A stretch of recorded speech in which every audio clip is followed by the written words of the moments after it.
Hello everyone, this is Parth Patel and welcome to ક્યુસન. મિત્રો, ઘણા બધા વિદ્યાર્થી મિત્રો મારા ઉપર ફોન કરીને અથવા મેસેજ વડે મને પૂછતા હોય છે કે સાહેબ મેથડનું વેટેજ અમારી ટાટ હાયર સેકન્ડરીની પરીક્ષામાં કેટલું રહેશે. ખાસ મિત્રો, 2023ના પેપરના આધારે હું એમને જવાબ આપતો હતો કે મેથડનું વેટેજ 50%નું છે. ઘણા બધા એવું કે ના સાહેબ 20%નું છે, તો એનું સીધું ગણિત હતું. 2023ની મેન્સની પરીક્ષાની અંદર પહેલો પ્રશ્ન 8 માર્કનો હતો. એક પ્રશ્નના 8 માર્ક હતા. પહેલા જ પ્રશ્નની અંદર 3 પ્રશ્નો તમને મેથડના જોવા મળતા હતા, એટલે 8 તેરી 24 માર્ક્સ તો પહેલા જ પ્રશ્નમાં થઈ ગયા. એટલે ઓબ્વિયસલી ગયા વર્ષનું પેપરનું એનાલિસિસ કરીએ તો એની અંદર જેટલા પણ ક્વેશ્ચન્સ આપેલા છે એ બધામાં મેથડ અને કન્ટેન્ટનું વેટેજ 50-50%નું જોવા મળેલું હતું. પણ આ વર્ષે આપણા આ માળખાની અંદર બદલાવ થયેલો છે, તો આજે આપણે એના વિશે સમજવાના છીએ. ચલો શરૂઆત કરીએ. સૌથી પહેલા મિત્રો, 2026ની જે મુખ્ય પરીક્ષા છે એ માળખામાં જે ફેરફાર છે એને આપણે વ્યવસ્થિત સમજી લઈશું તો આપણે પરીક્ષાની તૈયારી સારી રીતે કરી શકીશું. જેવી રીતે યુદ્ધમાં સામે દુશ્મન કોણ છે એ ખબર હોય તો આપણે વધારે સારી તૈયારી કરી શકીએ છીએ, એમ અહીંયા આપણે જે પરીક્ષા ફેસ કરવાના છીએ એનું ખરેખર માળખું કેવું છે, આ માળખા માટે જો આપણે સ્પષ્ટ થઈ ગયેલા હશું તો આપણને કોઈ મુશ્કેલી પડશે નહીં. ક્લિયર છે? બીજો એક પ્રશ્ન મારા ઉપર આવતો હોય છે કે સાહેબ મુદ્દાસર જવાબો કેવી રીતે લખવાના છે અને માગ્યા પ્રમાણેના જવાબો કેવી રીતે લખવાના છે. મુદ્દાસરના જવાબો એટલે 5 માર્ક વાળા પ્રશ્નો અને માગ્યા પ્રમાણે એટલે 4 માર્ક વાળા પ્રશ્નો જે છે, તો એની પણ આપણે આજે સ્પષ્ટતા કરવાના છીએ. ખાસ મિત્રો, હાયર સેકન્ડરીની જે પરીક્ષા 19/7 આવી રહેલી છે એની તૈયારી કરતા હોય તો એના પહેલા આ વિડીયોને સંપૂર્ણ સમજી લેજો, કારણ કે અહીંયા તમારી ઘણી બધી મહેનત સ્માર્ટ થઈ જવાની છે. તો ચાલો શરૂઆત કરીએ. સૌથી પહેલા મિત્રો આગળ વધીએ એના પહેલા આપણી એક ઓલ ધ બેસ્ટ ઓફર શરૂ થઈ છે, ગઈકાલથી જ શરૂ થઈ છે. આપણે ઇંગ્લિશ વિષય માટે મુખ્ય વિષય જેનો ઇંગ્લિશ છે ટાટ હાયર સેકન્ડરીમાં, આવા ઇંગ્લિશ વિષયના વિદ્યાર્થીઓ માટે આપણે ઈ બુક્સ બનાવેલી છે અને આ ઈ બુક્સ ની અંદર અત્યારે તમને ફ્લેટ 150 રૂપીઝ ઓફ જોવા મળશે. એના માટે તમારે કૂપન કોડ QSIR150 બધું જ કેપિટલમાં એનો ઉપયોગ કરવાનો રહેશે. ખાસ મિત્રો, પ્લે સ્ટોરમાં જવાનું, QSIR એપ્લિકેશન ડાઉનલોડ કરી લેવાની અને આ એપ્લિકેશનની અંદર ઈ બુકના સેક્શનમાં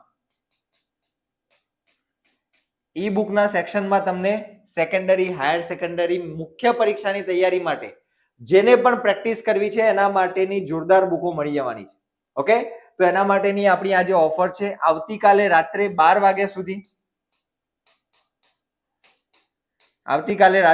વાગ્યા સુધી માન્ય રહેવાની છે, તો ખાસ ધ્યાનમાં લેજો. QSIR150 બરાબર છે, QSIR150 આ જે છે આપણો કૂપન કોડ છે. આ કૂપન કોડ તમે એપ્લાય કરશો એટલે ઓટોમેટિક તમારું 150 રૂપીઝનું ફ્લેટ ડિસ્કાઉન્ટ જે તે પ્રાઇસમાં થઈ જશે. બરાબર? ચલો, આ રહી આપણી બુક. આ સેકન્ડરી માટેની છે, ઇંગ્લિશ વિષય માટેની છે. ખાસ મિત્રો, જેમનો મુખ્ય વિષય ઇંગ્લિશ છે એમના માટે. ઓકે, એ જ રીતે અહીંયા હાયર સેકન્ડરી માટેની બુક્સ છે. હવે આ 19 દિવસ બચ્યા, સોરી 19 દિવસ નથી, આપણે એવું માનીને ચાલીએ કે હવે આપણી પાસે 16 જ દિવસ છે. બરાબર? 16 જ દિવસ છે આપણી પાસે અને એની અંદર તમારે મેથડ અને કન્ટેન્ટ માટે મેન્સના પર્સપેક્ટિવથી જે તૈયારી કરવાની છે એ આપણે તમને અહીંયા આપેલી છે. ઓકે, ચલો, તો આ બધી જ બુક અહીંયા તમને સેકન્ડરી અને હાયર સેકન્ડરીનો કોમ્બો જોવા મળશે. 1199 પ્રાઇસ છે. આની અંદર તમે આપણી કૂપન કોડનો ઉપયોગ કરશો એટલે તમારી આ પ્રાઇસ રિડ્યુસ થઈ જશે. બરાબર છે? તો ખાસ ધ્યાનમાં લો, આ ઓફર આવતીકાલે રાત્રે 12 વાગ્યા સુધી, 3 તારીખ રાત્રે 12 વાગ્યા સુધી જ આ ઓફર માન્ય રહેશે. જે પણ વિદ્યાર્થીઓ આપણી આ ઈ બુક્સને પરચેસ કરવા ઈચ્છતા હોય એ આપણી QSIR એપ્લિકેશન ડાઉનલોડ કરી લેશો, તમને પ્લે સ્ટોરમાં મળી જશે. iOS વાળા વિદ્યાર્થીઓ હોય, આઈફોન વાળા હોય તો એમના માટે એપ્લિકેશનનું નામ છે માય એપેક્સ. તમે માય એપેક્સ ડાઉનલોડ કરીને એમાં ઓર્ગેનાઇઝેશન કોડ 4716 આ નાખશો એટલે તમે એની અંદર લોગિન કરી શકશો. ક્લિયર છે? ચલો હવે આગળ વધીએ. આજે આપણે જેના માટે મળ્યા છીએ એ વસ્તુની સ્પષ્ટતા કરીએ. સૌથી પહેલા મિત્રો, અહીંયા તમે SEB ની સાઇટ જોઈ હશે, સ્ટેટ એક્ઝામિનેશન બોર્ડ. તો SEB ની સાઇટ ઉપર તમને ન્યૂ નવી જે વસ્તુ મુકાયેલી હોય આવી રીતે જોવા મળે છે. એની અંદર શિક્ષક અભિરુચિ કસોટી ઉચ્ચતર માધ્યમિક ટાટ હાયર સેકન્ડરી 2026 ની મુખ્ય પરીક્ષાના માળખા માટેની એક પીડીએફ ફાઇલ જોવા મળે છે. આ પીડીએફ ફાઇલની અંદર શું સ્પષ્ટતા કરવામાં આવી છે જેથી આ ફાઇલ ફરીથી મુકાવી, તો આજે આપણે આની અંદર સમજી લઈએ વિડીયોમાં. મુખ્ય પરીક્ષા, મુખ્ય કસોટી, મેઇન્સ એક્ઝામ, બરાબર છે, વર્ણનાત્મક લેખિત સ્વરૂપ છે. ખાસ મિત્રો અત્યારે ઉચ્ચતર માધ્યમિક વિભાગ માટે આપણને આ સ્પષ્ટતા આપેલી છે, પણ મોસ્ટ પ્રોબેબલી તમારે એવું સમજવાનું કે ટાટ સેકન્ડરીની પરીક્ષામાં પણ હવે આ જ તમારે સુધારો માનીને ચાલવાનું છે. અહીંયા આપણે જે સમજીએ છીએ એ જ વાત ટાટ સેકન્ડરીમાં પણ થશે એવું માનીને તમે ચાલજો, બરાબર છે. ટાટ સેકન્ડરીનું માળખું પણ આવું જ રહેશે, એ પ્રમાણે ચાલવાનું છે. ચલો તો જોઈએ. અહીંયા પ્રશ્નપત્ર 1 ની અંદર કોઈ મેજર સુધારો છે જ નહીં. ગુજરાતી સજ્જતા 100 ગુણનું હોય છે. જેનું માધ્યમ ગુજરાતી છે એમના માટે આ પેપર હોય છે. તો આ ગુજરાતીના પેપરની અંદર આપણે જાણીએ છીએ એ પ્રમાણે નિબંધ આવે છે પહેલો, બરાબર છે. 20 ગુણની અંદર કેટલા નિબંધ લખવાના છે? એની અંદર ગમે તે 2 પ્રશ્નો લખવાના રહેશે. પ્રત્યેકના 10 ગુણ આપેલા છે. અલગ અલગ પ્રકારના નિબંધો 200 શબ્દોમાં લખવાના હોય. સંક્ષેપીકરણ આપે છે, તો સંક્ષેપીકરણને 1/3 ભાગમાં આપણા શબ્દોમાં લખવાનું હોય છે. એમાં બંને પ્રશ્નો ફરજિયાત છે. સેમ એ જ રીતે પત્ર લેખન છે 100 શબ્દોમાં. એની અંદર અલગ અલગ પત્રો જેમ કે અભિનંદન, શુભેચ્છા, વિનંતી, ફરિયાદ, તો આ બધા જે પત્રો છે એ આપણે એની અંદર લખવાના થાય. આમાં પણ બંને પ્રશ્નો ફરજિયાત. ચર્ચા પત્રની વાત કરીએ તો એ 150 શબ્દોમાં લખવાના થાય. વર્તમાન પત્રના પ્રજાના પ્રશ્નો, સાંપ્રત સમસ્યાઓ, વ્યક્તિગત અભિપ્રાય દર્શાવતું ચિત્ર, એની અંદર 2 પ્રશ્નો, બંને પ્રશ્નો ફરજિયાત છે, 10 ગુણના છે. કહેવાનો મતલબ 20, 40, 60 અને 80 માર્ક્સનો તમારો આજે વર્ણનાત્મક વિભાગ છે એ છે. એના પછી તમે જોશો તો અહીંયા વ્યાકરણ વિભાગની અંદર રૂઢિપ્રયોગ, સમાસ, અલંકાર, જોડણી, સંધિ, કહેવતો છે, છંદ છે, શબ્દ સમૂહ, લેખન શુદ્ધિ, ભાષા શુદ્ધિ, વાક્ય રચનાના જે અલગ અલગ અંગો છે એ બધાનું, તો એ એમ થઈને કુલ તમારો જે ટોટલ ગ્રામરનો, વ્યાકરણનો જે વિભાગ છે એ 20 ગુણનો પેપર 1 ની અંદર છે. આ આપણે જે વાત કરી આ પેપર 1 ની વાત કરી, બરાબર છે. તો પેપર 1 ની અંદર એઝ ઇટ ઇઝ છે, એમાં કોઈ સુધારાની જરૂર નથી. એમાં એ જે છે એ બરાબર આપેલું છે, બરાબર છે. આ જે લાસ્ટ યર હતું એ જ માળખું આપણને અહીંયા જોવા મળે છે. પણ આપણું જે પ્રશ્નપત્ર 2 છે, અહીંયા મિત્રો ખાસ ધ્યાનમાં રાખો, સમયની જે બાબત છે એ જે વિદ્યાર્થીઓને સ્પષ્ટ ન હોય એકવાર ખાસ સમજી લેજો. અહીંયા તમને 150 મિનિટનો સમય મળે છે, 150 મિનિટનો સમય મળે છે, એટલે 2.5 કલાક, બરાબર છે. 100 ગુણ અને અહીંયા જે પ્રશ્નો આપેલા છે એ પ્રમાણે તમારે લખવાના થશે. ગુજરાતી માધ્યમ જેનું છે એના માટે પેપર 1 આ રહેવાનું છે. હવે જે ચેન્જીસ થયા છે એ વિષય વસ્તુ અને વિષય પદ્ધતિ સજ્જતાનું જે પેપર 2 છે, પ્રશ્નપત્ર 2, એની અંદર થયેલા છે. શું ફેરફારો છે? પ્રશ્નપત્ર 2 કુલ 100 ગુણનું, એ તો એમના એમ છે. વિષય વસ્તુ જે 75% ની જગ્યાએ 2023માં 50% હતું. વિષય વસ્તુ મેઇન્સની અંદર 50%માં પૂછાયેલું અને બીજા 50%માં મેથડ, જેને આપણે પેડાગોજી કહીએ છીએ, આ મેથડ પૂછાયેલી હતી. તમે એનાલિસિસ કરજો પેપરનું તો તમને જાણવા મળશે. બંનેનું વેટેજ 50-50%નું હતું. હવે એની અંદર શું ફેરફાર થયો માળખામાં? તો વિષય વસ્તુ એટલે તમારી ચોપડીઓ, પાઠ્યપુસ્તકોનું કન્ટેન્ટ કેટલા ટકા પૂછાશે? 75% એના પ્રશ્નો આવશે. અને બાકી વિષય પદ્ધતિ સજ્જતાના જે પ્રશ્નો છે એ 25%માં રહેશે. એટલે કે મેથડનું વેટેજ હવે કેટલું થયું? 25%. ઘણા બધા વિદ્યાર્થીઓને મેથડની મુશ્કેલી હતી, તો એ બધા વિદ્યાર્થીઓ ખુશ થઈ ગયા હશે. આ બદલાવ એમના માટે થયેલો હોય તો એમને બધાને અભિનંદન. પણ ખાસ મિત્રો ઘણા એવા પણ હશે કે જેને આનું નુકસાન પણ થવાનું છે. કોને નુકસાન થવાનું છે? તો જેને મેથડથી તૈયારી સ્ટાર્ટ કરી હતી, માત્ર ને માત્ર મેથડની જ તૈયારી કરી હતી, અને જ્યારે એ મેથડનું વેટેજ ઘટી જાય તો એવા વિદ્યાર્થીઓને નુકસાન પણ થાય છે. બીજો એક પર્સપેક્ટિવ એવો હોઈ શકે કે પેપર ચેકર્સ જે આપણને મળે છે સરકારીમાંથી, જૂના શિક્ષકો પેડાગોજીનો અભ્યાસ કરેલા ઓછા હોય છે. એ સમયે પેડાગોજીનું ચલણ હતું, હું નથી કહેતો કે અભ્યાસનું નથી, પણ એ વખતે પેડાગોજીનું ચલણ થોડુંક ઓછું હતું. તો એના કારણે પેપર તપાસવામાં પણ એમને સરળતા રહેવાની છે, બરાબર છે. તો 25% વિષય પદ્ધતિ સજ્જતાના એટલે કે મેથડના 25% અને વિષય વસ્તુના 75%ના પ્રશ્નો રહેશે. ક્લિયર છે? તો આ સૌથી મોટો બદલાવ જે આપણા ફેવરમાં કહી શકાય. જે વિદ્યાર્થીઓને મેથડમાં મુશ્કેલી પડતી હતી, જેમનો અભ્યાસ વર્ષો પહેલા છૂટી ગયો હતો, એવા વિદ્યાર્થીઓ હવે ફરીથી બેકઅપ કરી શકશે. ક્લિયર છે? આ પરીક્ષામાં વિષય વસ્તુનો અભ્યાસક્રમ ધોરણ 11-12 નો રહેશે. હવે અહીંયા કયો જવાબ મળે છે સમજો. તેમજ તેમનું કઠિનતા અને અનુબંધ અનુસ્નાતક કક્ષાનું રહેશે. એટલે ઘણા મિત્રો મને પૂછે છે કે સાહેબ ગાઈડમાંથી અમે ડાયરેક્ટ પ્રશ્નો તૈયાર કરીએ. માની લો કે ઇંગ્લિશ વિષય છે તો ઇંગ્લિશમાં અમે ડાયરેક્ટ ગાઈડના પ્રશ્નો તૈયાર કરીએ તો ચાલે? મેં એમને એ વખતે પણ કીધેલું કે ગાઈડમાંથી એકાદો પ્રશ્ન પરીક્ષામાં પૂછાઈ ગયો હશે એનો અર્થ એવો નથી થતો કે ગાઈડના પ્રશ્નો જ આપણને પરીક્ષામાં પૂછવાના છે. તમે જુઓ લાસ્ટ યર 2023માં સ્વામી વિવેકાનંદનું જે કોટેશન હતું, ઇંગ્લિશની વાત કરું તો એની અંદર અરુણિમા સિનાવારા લેસન એમાં એક ક્વેશ્ચન પૂછાયો, પણ એ ક્વેશ્ચનનું લેવલ અનુસ્નાતક લેવલનું હતું, બરાબર છે. એનું જે અનુબંધ છે અનુસ્નાતક કક્ષાનું હતું. ક્લિયર છે? તો એટલા માટે એ આપણને પેપરની અંદર જોવા મળે. એટલે અહીંયા તમારે ગાઈડમાંથી તૈયારી નથી કરવાની.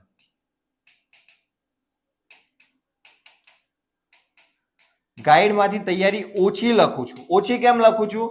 કારણ કે અહીંયા તમે 2 માર્ક્સ વાળા પ્રશ્નોની તૈયારી કરી શકો છો.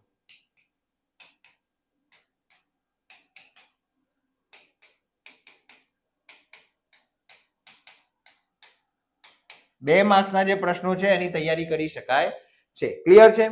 ચલો, પ્રશ્નપત્ર 2 માટેનો સમય 180 મિનિટનો છે, એટલે 3 કલાકનો સમય અહીંયા તમને મળવાનો છે. બાકીની વાતો આપણે સમજી લઈએ. મુદ્દાસર જવાબ આપો. ઘણા બધા વિદ્યાર્થીઓ પૂછે છે કે સાહેબ આજે 5 માર્કના 150 થી 180 શબ્દોના જે પ્રશ્નોના જવાબ લખવાના છે એમાં મુદ્દાસર જવાબમાં શું કરવાનું? તો મુદ્દાસર જવાબ એટલે માની લો કે કોઈ પ્રશ્ન છે તો એની અંદર વ્યાખ્યા આવશે, એની અંદર ફાયદા આવે, એની અંદર ગેરફાયદા આવે. તો આ બધા મુદ્દાઓ થયા. આ મુદ્દાઓને તમારે 3-4 લાઈનમાં સેપરેટ કરીને સમજાવવા, એને મુદ્દાસર જવાબ આપો એવું કહેવાય. પેરેગ્રાફ ફોર્મેટ હોય આની અંદર, પણ બિલકુલ પેરેગ્રાફ ફોર્મેટમાં નહીં જતું રહેવાનું. 8-10 લાઈનનો પેરેગ્રાફ બનાવી દેવાનો એવું નહીં કરવાનું. એનું કારણ છે મુદ્દાસરનો અર્થ શું થશે? પેરેગ્રાફ ફોર્મેટ હશે જ આની અંદર. એવું એ નથી કે તમારે દરેકમાં બુલેટ પોઈન્ટ બનાવવાનું છે ને લખવાનું છે. પણ મુદ્દાસર જવાબ એટલે કોઈ પણ જે તમને પ્રશ્ન પૂછો છે એ પ્રશ્નના સંધાનમાં આવતું તમામ બાબતો તમારે મુદ્દા વાઇઝ લખવાનું. જેમ કે તમને ગ્રામર ટ્રાન્સલેશન મેથડ પૂછી તો ગ્રામર ટ્રાન્સલેશન મેથડની વ્યાખ્યા, ઇન્ટ્રોડક્શનમાં એની વ્યાખ્યા, એનો ઉપયોગ, એના ફાયદા, એના ગેરફાયદા, તો આ અલગ અલગ એના મુદ્દા થયા. એ મુદ્દાઓ લખવા એને મુદ્દાસર જવાબ કહેવાય. ક્લિયર છે? એટલે આની અંદર ઘણા બધાને પ્રશ્ન એ છે કે સાહેબ પોઈન્ટ પાડીને લખવા કે મુદ્દા કે પછી પેરેગ્રાફમાં લખવા. તો પોઈન્ટ એટલે તમે જે કહો છો તમે કેવા પોઈન્ટ કહો છો? આ પોઈન્ટ અને તમે એ લખ્યું, પાછો આ બીજો પોઈન્ટ અને આ લખ્યું, આ પોઈન્ટ આ લખ્યું. આ રીતે બિલકુલ નથી કરવાનું. મુદ્દા એટલે માની લો કે તમે વ્યાખ્યા લખી તો આ વ્યાખ્યા તમારી આ 3 લાઈનની થઈ. એના પછી ફાયદા તો આ તમારા 3 લાઈનના ફાયદા થયા. આવી રીતે લખવાનું છે. ક્લિયર થઈ રહ્યું છે? તો મુદ્દાસર જવાબ માટે બીજું મિત્રો અહીંયા તમને ફરજિયાત, જો ઘણા બધા મિત્રો એ પૂછે કે સાહેબ ફિક્સ છે કે બધા ક્વેશ્ચન ફરજિયાત છે? અહીંયા લખેલું છે ભાઈ પહેલેથી, અત્યારનું નથી, આ પહેલાથી લખેલું છે. બધા પ્રશ્નો ફરજિયાત. કેટલા પ્રશ્નો? 7 પ્રશ્નો 150 થી 180 શબ્દોમાં, એટલે તમારે 160 પ્લસ વર્ડ લખવાના થાય. 180 સુધી પહોંચવાનો પ્રયત્ન થઈ શકે તો સારું છે, પણ 160 પ્લસ શબ્દો લખવામાં મિનિમમ તમારો 12 મિનિટ એકનો સમય જાય છે. એક પ્રશ્ન લખવામાં 12 મિનિટનો સમય જતો હોય. મને વિદ્યાર્થીઓ એવું કહ્યું છે, જેટલા વિદ્યાર્થીઓએ પ્રશ્નો લખીને મોકલ્યા એમનો એવો રિવ્યુ હતો કે સાહેબ એક પ્રશ્ન લખવામાં મિનિમમ 12 મિનિટનો સમય ઇંગ્લિશમાં લાગે છે. તો આજે 12 મિનિટનો સમયગાળો છે, આપણે આને એવરેજ પકડીએ તો પણ 7 પ્રશ્નો લખવામાં તમારી 70 મિનિટ જાય. એ જ રીતે નીચે પાછા 7 પ્રશ્નો ફરજિયાત લખવાના છે, બરાબર. આની અંદર વર્ડ લિમિટ થોડીક ઓછી થઈ છે, 100 થી 150 થયા છે. તો આને લખવામાં આપણે એવું માનીએ કે 9 મિનિટનો સમય થાય છે. આની 12 હતી, અહીંયા 9, એટલે એવરેજ 10 પકડીએ તો 7 દુ 14. એક પ્રશ્ન આખો, આ એક પ્રશ્ન લખવામાં 70 મિનિટ થાય, આ પ્રશ્ન લખવામાં 70 મિનિટ થાય, એટલે 7 દુ 14, 140 મિનિટ તો તમારી અહીંયા જ પૂરી થઈ જાય છે. ઓકે, અને એક્ઝામની અંદર આ સમય વધી શકે છે, એટલે પ્રેક્ટિસ કરવી ખૂબ જ અનિવાર્ય છે. બરાબર છે. એના પછી 22 માર્ક્સના આ જે પ્રશ્નો છે, બરાબર, એની અંદર 1-2 વાક્યોમાં જવાબ લખવાના છે, એટલે 40 થી 50 શબ્દો મેક્સિમમ થાય, એનાથી વધારે ન થાય. અને છેલ્લા હેતુલક્ષી પ્રશ્નો, ખાલી જગ્યા હોય, જોડકા હોય, બરાબર છે, ખરા ખોટા હોય, તો એ આપણને અહીંયા 15 માર્ક્સની અંદર 15 પ્રશ્નો પૂછાવાના છે. ક્લિયર છે? એક એક ગુણના બધા પ્રશ્નો હશે, એટલે 15 પ્રશ્નો ટોટલ આવવાના છે. તો ખાસ મિત્રો માળખા માટે સ્પષ્ટ થઈ જજો. હવે અત્યાર સુધી ઘણા બધા મિત્રો મને કોલ કરીને કહેતા હતા કે સાહેબ કન્ટેન્ટ ઓછું વેટેજ, સોરી, કન્ટેન્ટ અમને પહેલેથી આવડે છે, કન્ટેન્ટ અમને પહેલેથી આવડે છે, કન્ટેન્ટની તૈયારીમાં વાંધો નથી, મેથડમાં મુશ્કેલી પડે છે. તો હવે એવા વિદ્યાર્થીઓને કહું કે કન્ટેન્ટ ઉપર પણ તમારે પૂરતો ભાર આપવાનો છે, કારણ કે એનું વેટેજ હવે 75% છે. આપણને જ્યાંથી માર્ક્સ મળે એવી તૈયારી આપણે અત્યારે કરવાની થશે, એટલે કન્ટેન્ટની તૈયારી પણ તમારે કરવાની છે. આપણો ક્યુસર એપ્લિકેશનમાં જે કોર્સ છે, આ કોર્સની અંદર પણ આપણે પહેલા કન્ટેન્ટ ભણાવવાનું શરૂ કર્યું હતું, અને ગઈકાલે આપણું એ કન્ટેન્ટ સંપૂર્ણ ધોરણ 11 અને 12 નું પૂરું થઈ ગયું કન્ટેન્ટ ભણાવવાનું. બરાબર છે. એની આન્સર રાઇટિંગ પ્રેક્ટિસ આપણે ઈ બુક્સ ની અંદર ખૂબ સરસ રીતે આપી છે, જ્યાં તમને 5 માર્ક, 4 માર્ક, 2 માર્ક અને 1 માર્ક, આ બધા જ માળખાવાળા પ્રશ્નો, એક્સપેક્ટેડ ક્વેશ્ચન્સ, એવું નહીં કે ગાઈડ વાળા પ્રશ્નો, પરીક્ષામાં પૂછાય એવા લેવલ વાળા, અનુસ્નાતકના અનુબંધ વાળા, અનુસ્નાતકના લેવલ વાળા પ્રશ્નો આપણે તમને ઈ બુક્સ ની અંદર આપેલા છે. બરાબર છે. તો ખાસ હવે આ જે દિવસો બચ્યા છે, આની અંદર એક જ મંત્ર યાદ રાખવાનો છે, તમારે પ્રેક્ટિસ. અને આ પ્રેક્ટિસ ગાઈડમાંથી નથી કરવાની. એનું કારણ શું છે? કારણ કે ગાઈડનું લેવલ એટલું નથી કે એ પ્રશ્નો પરીક્ષામાં પૂછે. અહીંયા આપણને એ વસ્તુ સ્પષ્ટ લખીને આપે છે. બરાબર છે. અહીંયા આપણને સ્પષ્ટપણે એ લખીને આપે છે. ક્યાં છે? ચલો, યસ, અનુબંધ અનુસ્નાતક કક્ષાનું રહેશે, આપણને ચોકે ચોખ્ખું આપે છે. 9-10 નું લેવલ એનું રહેશે નહીં. તો જે પણ મિત્રો ખરેખર હવે સિરિયસલી આ જે બાકીના 16 દિવસ છે, આ 16 દિવસની અંદર તનતોડ મહેનત કરી લેવા ઈચ્છે છે, એમના માટે આપણે આ ઓલ ધ બેસ્ટ ઓફર લઈને આવ્યા છીએ. તમારે શું કરવાનું છે? આપણી ક્યુસર એપ્લિકેશન ડાઉનલોડ કરવાની છે પ્લે સ્ટોરમાંથી. આઈફોન હોય તો તમારે માય એપેક્સ એપ્લિકેશન ડાઉનલોડ કરવાની છે. બરાબર છે. ઓર્ગેનાઇઝેશન કોડ માંગશે આઈફોન માટે 47161766. આ તમારું ઓર્ગેનાઇઝેશન આઈડી છે. ક્યુસર એપ્લિકેશન ની અંદર ઈ બુકના સેક્શનમાં જશો એટલે તમને ત્યાં આપણી અલગ અલગ ઈ બુક્સ મળશે. એમાં કન્ટેન્ટની 2 ઈ બુક હશે હાયર સેકન્ડરી માટે, અને મેથડની 2 ઈ બુક હશે, એટલે ટોટલ 4 ઈ બુક્સ મળવાની છે. આ ઈ બુક્સને તમે મોબાઈલ ફોનમાં, લેપટોપ, કમ્પ્યુટરમાં અને ટેબ્લેટમાં ઓપન કરી શકશો. બરાબર છે. ચલો, તો આ વસ્તુનું ખાસ ધ્યાન રાખજો કે આપણે ઈ બુક્સ જે છે એમાંથી પ્રેક્ટિસ કરવી હોય તો એની અંદર અત્યારે તમારે ક્યુસર 150 કોડનો ઉપયોગ કરીને ઓફરનો લાભ લેવાનો છે. આવતીકાલે એટલે 3 તારીખ, 3 જુલાઈ 2026 રાત્રે 12 વાગ્યા સુધી. ઓકે, તો આઈ હોપ મિત્રો અહીંયા આપણે જે માળખું સમજ્યા, આ વસ્તુ તમને સ્પષ્ટ થઈ હશે. ખાસ મિત્રો મુદ્દાસરના જે પ્રશ્નો છે અને માગ્યા પ્રમાણેમાં શું હોય એ તમને કહી દઉં. તો માગ્યા પ્રમાણે એટલે માની લો કે તમને ફાયદા અને ગેરફાયદા લખવાના જ કીધા છે, તો તમારે બેઝિક ઇન્ટ્રોડક્શન લખીને પછી એના ફાયદા અને ગેરફાયદા જ આપવા. પણ આની અંદર બધું જનરલ આવશે. બરાબર છે. એમાં જે પ્રશ્ન પૂછો છે, પ્રશ્નને લગતું 360 ડિગ્રી એની તમામ બાબતો તમારે એક એક મુદ્દો પાડીને લખવાની છે. મુદ્દાનો એવો અર્થ બિલકુલ નહીં કરતા કે બધા પોઈન્ટ્સ જ આવશે. આવા બુલેટ પોઈન્ટ્સ બધામાં નહીં આવે. પોઈન્ટ્સ આવશે પણ એક પોઈન્ટમાં 3 લાઈન, બીજા પોઈન્ટમાં 3-4 લાઈન, એવી રીતે તમારા મુદ્દા પડશે. વ્યાખ્યા તો વ્યાખ્યા લખી, ફાયદા ગેરફાયદા તો ફાયદા ગેરફાયદા મુદ્દામાં આપે. આ વસ્તુ મેં આપણા ઈ બુકની અંદર હેન્ડ રિટન નોટ્સ જે મેં ફોર્મેટ મુકાવ્યું છે એની અંદર પણ આપણે તમને 3 ડેમો એવા આપ્યા છે કે તમે જોઈ શકો કે આ પ્રકારેનું તમારે લખાણ લખવાનું છે. ઓકે, ચલો. બીજી વસ્તુ મિત્રો, મોક ટેસ્ટ. ઈ બુક્સ ની અંદર આપણે ફ્રી મોક ટેસ્ટ પણ આપવાના છીએ, આપી દીધા છે, આપવાના છે નહીં. ઈ બુક્સમાં ફ્રી મોક ટેસ્ટ. તો જે પણ વિદ્યાર્થી મિત્રોએ મોક ટેસ્ટ આપવા હોય એ આપણી ઈ બુક પરચેસ કરેલી હશે તો એ મોક ટેસ્ટ પણ તમે આપી શકશો. ક્લિયર છે? ચલો, તો અહીંયા આપણે આ સેશનને અહીંયા પૂરું કરીએ છીએ. આ રહી આપણી ઈ બુક્સ અને આ જે કૂપન કોડ છે એનો તમે ઉપયોગ કરી શકો છો. ઓકે, તો મળીશું નેક્સ્ટ વિડીયોમાં. એની અંદર આપણે નેક્સ્ટ ટોપિકની ચર્ચા કરીશું. ખાસ મિત્રો, જે પણ તૈયારી કરી રહેલા મિત્રો છે એમને હું એટલું જ કહીશ કે હવે 16 દિવસ છે આપણી પાસે એવું માનીને ચાલો, તનતોડ મહેનત કરી લો. કારણ કે ઘણીવાર આ મહેનત જે છે એ આગળના ભવિષ્યમાં તમે જ્યારે જશો અને સારું પરિણામ મેળવશો ત્યારે તમને એ વસ્તુ વર્થ ઇટ લાગશે કે ના, એ વખતે મહેનત કરી. આ યાદ કરવા જેવા દિવસો હશે. એટલે આ દિવસોને કેટલા યાદગાર બનાવવા આ તમે ખાસ ધ્યાનમાં લેજો. મળીશું નેક્સ્ટ વિડીયોમાં. Thank you very much.